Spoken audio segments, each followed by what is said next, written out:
Je prépare mon lit pour ce soir, parce que j'aime bien quand même avoir un lit quand même plus ou moins confortable pour bien dormir, pour être en forme pour demain et les jours suivants.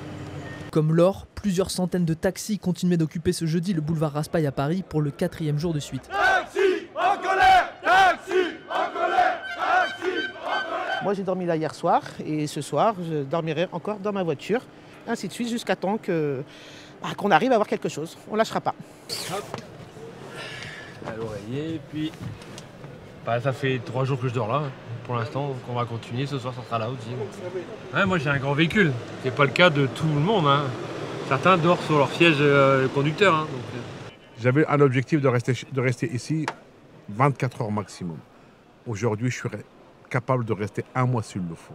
On est mort, donc il y a encore cette possibilité de survivre, de sauver notre compteur, de sauver notre métier. Mobilisés près du ministère des Transports, les taxis dénoncent notamment le projet de nouvelle tarification de l'assurance maladie sur les transports de malades. Nous on est quand même de taxis de la campagne, on fait énormément de sécurité sociale. Donc les patients qui sont malades, tout avec les bons de transport. Et en fait, avec la nouvelle réglementation que la Sécu veut nous imposer, on perd quand même de 30 à 40% de chiffre d'affaires. Moi, c'est 98%, c'est du médical que mon travail. Donc ça emmener les gens en chimio, en radiothérapie et autres. Et nous, là, ça nous fait, la nouvelle convention nous fait perdre 30% à peu près de chiffre d'affaires. Donc moi, ce tarif-là, dans quelques mois, je ne suis plus là. Moi, je ne travaille plus. Je ne peux pas travailler à perte, ça ne sert plus à rien. On n'est pas là par plaisir, quoi. C'est-à-dire que quand on est là, vraiment, c'est pour sauver notre métier. On ne va rien lâcher.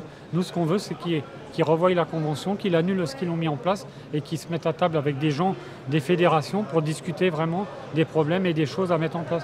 Il y a sûrement des solutions à trouver, mais il faut discuter avec les gens des fédérations pour pouvoir mettre des choses en place.